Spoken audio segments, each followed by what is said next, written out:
Hi students, this is Rajesh Kumar, your chemistry teacher from SVM Sanity. Students, आज हम लोग chemical kinetics के अगले भाग की तरफ बढ़ रहे हैं, जिसमें कि हम लोग पढ़ेंगे kinetics of zero order reaction. तो फर्स्ट ऑफ ऑल हम लोग देख लेते हैं ज़ीरो ऑर्डर रिएक्शन क्या होता है। When the rate of a chemical reaction is not determined by concentration of reactants, but it is determined by some other factors like intensity of light, temperature, catalyst, etc., then the reaction is called zero order reaction. Students, अगर किसी भी chemical reaction का अगर rate of reaction में reactant का concentration term participate नहीं करता, यानी रेट ऑफ रिएक्शन जो है रिएक्टेंट के कॉन्सेंट्रेशन से निर्धारित नहीं किया जाता, उसे किसी दूसरे फैक्टर के द्वारा निर्धारित किया जाता है, जैसे इंटेंसिटी ऑफ लाइट हो गया, कैटलिस्ट हो गया, टेम्परेचर हो गया। तो ऐसे रिएक्शंस को हम लोग जीरो ऑर्डर रिएक्शंस के नाम से जानते हैं।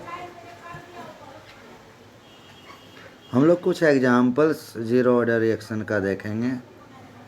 पहला जो रिएक्शन है, HI को डिकम्पोज किया गया, हाइड्रोजन आयोडाइड को हाइड्रोजन और आयोडीन में डिकम्पोज किया।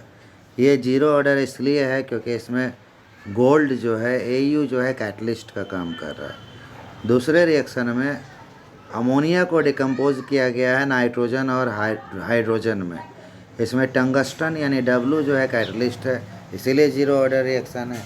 तीसरे रिएक्शन में फॉस्फीन PH3 को फॉस्फोरस और हाइड्रोजन में परिवर्तित किया गया है मोलिब्डेनम कैटलिस्ट के प्रेजेंस में, इसी वजह से ये जीरो ऑर्डर है।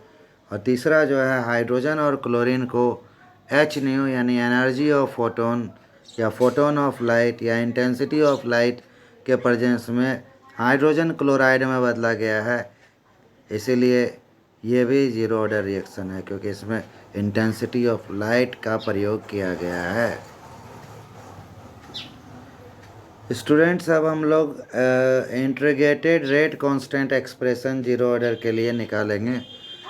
First of all R gives product यानी reactant react to give product. Already हम लोग जानते हैं रेट ऑफ रिएक्शन निकालते हैं रिएक्टेंट के हिसाब से, तो माइनस साइन देते हैं क्योंकि रिएक्टेंट का कॉन्सेंट्रेशन डिक्रीज करता है, तो -D concentration of R/dt equal to K into concentration of reactant. यहाँ पर चूँकि concentration of reactant zero order reaction है, इसलिए इसका पावर क्या हो जाएगा, कॉन्सेंट्रेशन टर्म का पावर हो गया 0। अब R⁻0 इसको 1 लिख सकते हैं, तो हमारा नेक्स्ट स्टेप आ गया -dr equal to dt into K या dr equal to K into dt। अब इसका हम इंटीग्रेशन करेंगे तो आ जाता है concentration of R equal to -KT plus C, ये हो गया equation 1।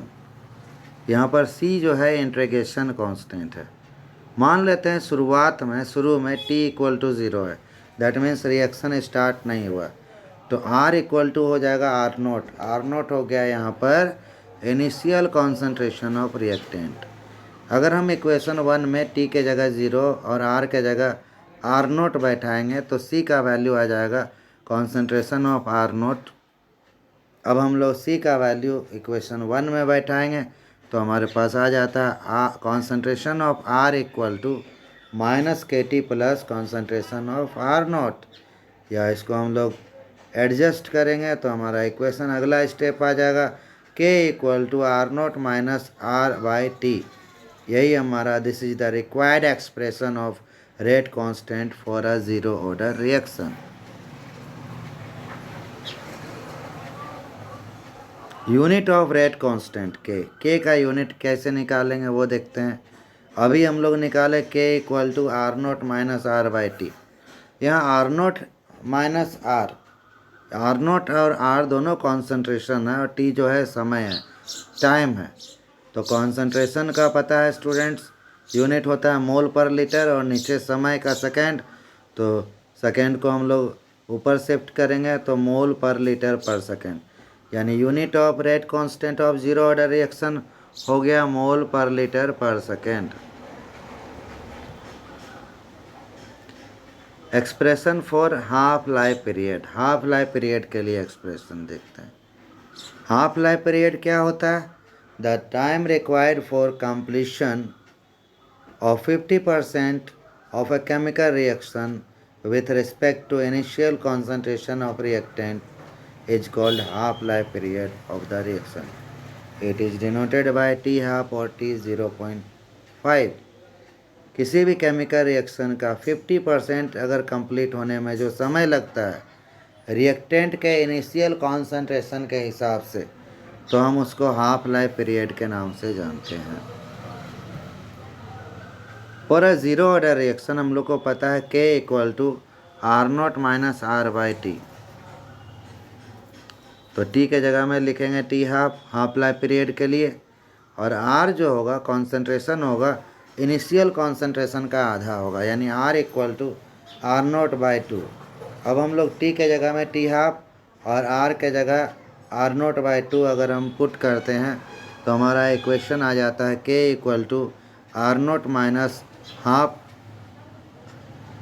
R0 divided by T half. Cross multiplication करेंगे तो T half equal to R0/2K।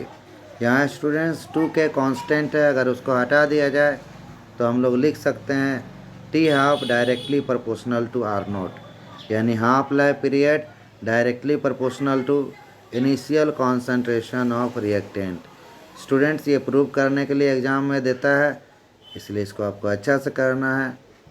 यानी हम लोग कह सकते हैं कि the half life period of a zero order reaction is directly proportional to initial concentration of reactant. Students अब हम लोग ज़ीरो ऑर्डर रिएक्शन का कुछ कैरेक्टरिस्टिक्स के बारे में बात करेंगे। जितना भी अभी हम लोग ज़ीरो ऑर्डर के बारे में पढ़ें उसी को हम लोग जो है पॉइंट टू पॉइंट अगर हम लोग लिख देते हैं तो वो कैरेक्टरिस्टिक्स हो जाता है ज़ीरो ऑर्डर रिएक्शन का। जैसे point number 1, the rate of reaction is not determined by the concentration of reactant but it is determined by some other factors like intensity of light, temperature, catalyst, etc. Point number 2, the rate equation for a zero order reaction is given by K equal to R0 minus R/T. Point number 3, the unit of rate constant of a zero order reaction is mole per liter per second. And finally, the half life period of a zero order reaction is directly proportional to initial concentration of the reactant. ये सभी points हम लोग पीछे details से पढ़ चुके हैं, उसी को हम लोग कॉन्साइज करके पॉइंट वाइज लिख दिए, तो ये हमारा कैरेक्टरिस्टिक्स हो गया। धन्यवाद स्टूडेंट्स, आज यहीं तक। Thank you.